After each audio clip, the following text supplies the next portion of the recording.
जिन्ना के मजार पे जाकर अडवाणी ने चादर चढ़ाया, नवाज शरीफ के घर में मोदी जाके बिरयानी खा के आया। बीजेपी सत्ता के लिए कुछ भी कर सकती है, किसी भी हद तक जा सकती है। बीजेपी को इंसानियत से ज्यादा सत्ता प्यारी है, इसलिए बीजेपी से कोई अच्छी उम्मीद हमारी नहीं है। नीतीश बिहार के जमुई में एक घटना घटी है जहां पर वहां के डीएम साहिबा कह रही हैं हनुमान चालीसा का पाठ करके आ रहे हैं तो वहां पर मुस्लिम समुदाय के द्वारा पत्थर फेंका गया है। वहीं पर एसपी साहब कह रहे थे कि हनुमान चालीसा का करके जो जुलूस निकला था वो गलत रूट से निकला था और एक मस्जिद के सामने खड़े होकर धार्मिक नारा लगा रहे थे और किसी समुदाय के खिलाफ अभद्र भाषा का प्रयोग कर रहे थे। वहां पर झड़प हो गया है, पुलिस तैनात है और खबर मिल रही है कि पुलिस एक तरफा कार्रवाई कर रही है, एक ही समुदाय को गिरफ्तारी कर रही है। तो हमारे साथ बातचीत करने के लिए एमआईएम के राष्ट्रीय प्रवक्ता आदिल हसन साहब हैं, इनसे बातचीत करेंगे। सर, जमुई में जो घटना घटी है उसको कैसे देखते हैं? आपके पास क्या खबर मिली है आपके लोगों से? देखिए, जो भी घटना हुई है टोटल प्रशासन की लापरवाही है।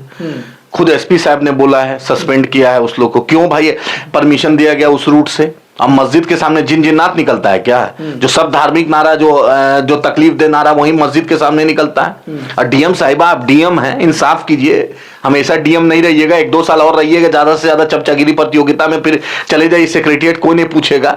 इंसाफ कीजिएगा तो लोग, जमुई के लोग 10 साल 20 साल बाद भी याद रखेंगे। आपके एसपी साहब कुछ बोल रहे हैं और आप कुछ बोल रही हैं। लगी नहीं रहा है कि डिस्ट्रिक्ट मजिस्ट्रेट की आप कुर्सी पर है। अरे हक बोलिए, इंसाफ कीजिए, एक तरफा मत बोलिए। संविधान का शपथ लिए, बाबा साहेब अम्बेडकर के संविधान का आप शपथ लिए हैं, कोई नागपुर का आरएसएस का हेडक्वार्टर का शपथ नहीं लिए। एक तरफा बोलती है, कैसे उस रूट पे चला जाएगा कोई? क्यों नहीं बैरिकेडिंग हो गई? क्यों नहीं डीएसपी साहब आ गए? क्यों नहीं एसपी साहब रैफ को भेज दिए? क्यों नहीं जिला बल को भेज दिया गया? कैसे कोई जाने दे देगा? क्या इंटेलिजेंस कर रहा था वहां? कहीं आईबी क्या कर रहा था? लोकल एलआईयू क्या कर रहा था? समझ में नहीं आता है। अब मस्जिद के सामने क्यों धार्मिक नारा लगाइएगा आप? भाई हम तो चाहते हैं आप हनुमान चालीसा पढ़िए, कोई गुरु ग्रंथ साहिब पढ़े, जिसको जो पढ़ना है पढ़े, लेकिन किसी धार्मिक स्थल के सामने पढ़ना किसी तरीके से जायज नहीं है। ये हम बर्दाश्त नहीं करेंगे। डीएम साहिबा, अपने एसपी साहब का सुनिए, इंसाफ कीजिए।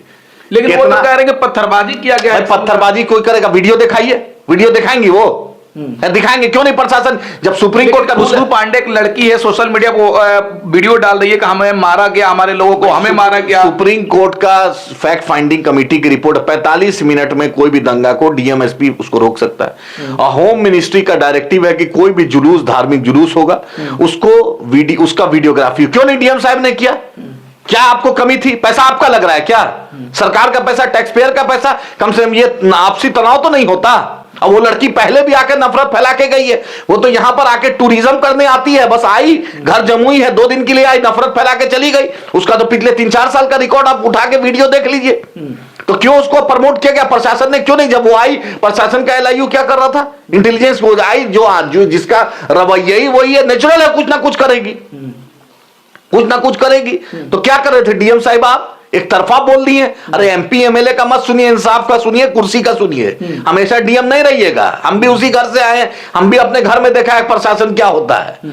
इंसाफ कीजिएगा तो लोग नाम याद रखे, नहीं इंसाफ कीजिएगा तो लोग चले जाइएगा तो नामों नहीं लेगा कोई। लेकिन नीतीश कुमार कहते हैं कि सुशासन की राज है, कानून व्यवस्था का राज है। तो इस तरह घटना क्यों घट रही है? चुनाव आया है, इसके कारण हो रहा है क्या? नीतीश जी अब विदाई वक्त आ गया है। आप उनका वीडियो चेक कर लीजिए।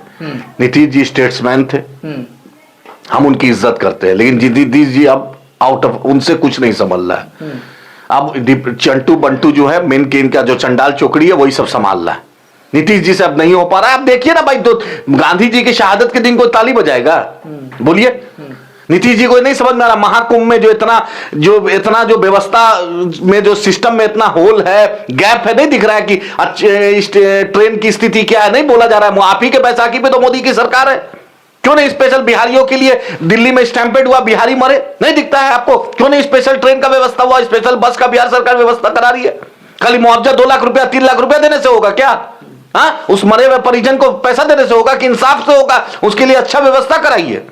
अरे योगी आदित्यनाथ तो स्कूल में फेल, एडमिनिस्ट्रेशन में फेल, हर कुछ में, धार्मिक आयोजन में भी आदमी फेल हो गया। और मोदी जी को क्या है? उनको तो विदेश यात्रा में 4 बार कपड़ा बदलना है, कैमरा वीडियो टीडियो चाहिए, ट्विटर फेसबुक से मोहब्बत है, लाइक कितना हो रहा है, ट्विटर में कितना शेयर है, उसी में मस्त है। लेकिन आपको तो नीतीश जी बिहार से जुड़े हैं, बिहार के मुख्यमंत्री हैं, 8 बार बिहार के लोगों ने आपको मुख्यमंत्री बनाया, इसका तो आप व्यवस्था देखिए। लेकिन जमुई वाला जो घटना है वहां पर आखिर मस्जिद के सामने कोई आकर धार्मिक नारा क्यों नारा लगाता है? तो हमारा यहाँ के डी और जदयू के उनसे पूछिए, जो जदयू के मुसलमान जो है टोपी पहन के नीतीश जी को खजूर खिलाते हैं। खालिद अनवर बिया से पूछिए, जमा खान पजामा खान से पूछिए कि मंत्री बने हो कुछ तो करो।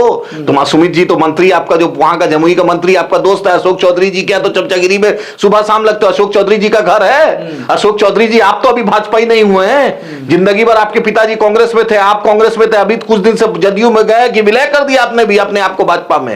अरे बेटी लोजपा में गई, आप नहीं ना गए हैं। कुछ तो समझाइए प्रशासन को। कितना दिन रहिएगा, परमानेंट रहिएगा क्या?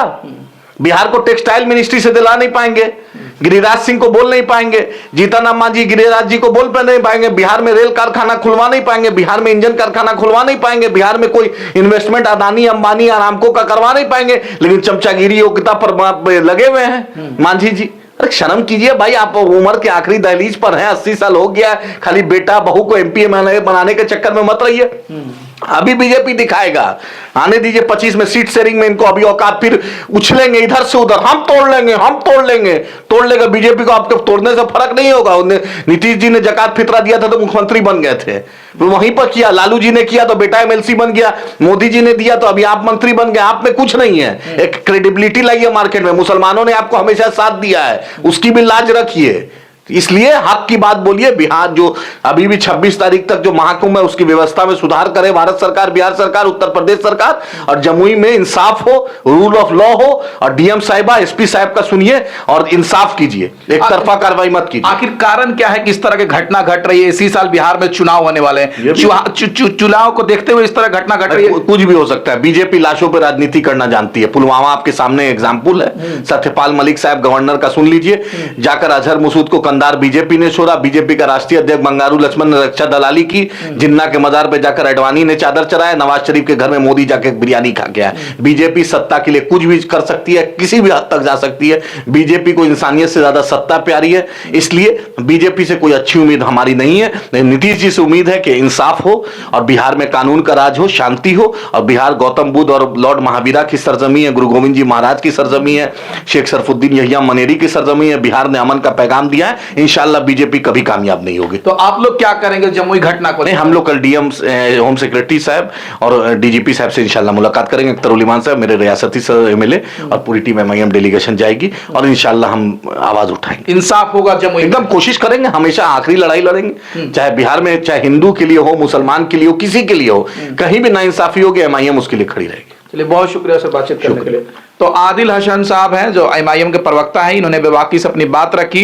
अभी जमुई के घटना को लेकर, इस वीडियो को लेकर आपकी राय क्या है कमेंट करके बताएं, और हमारे चैनल से नहीं जुड़े तो सब्सक्राइब करके जुड़ जाए। धन्यवाद।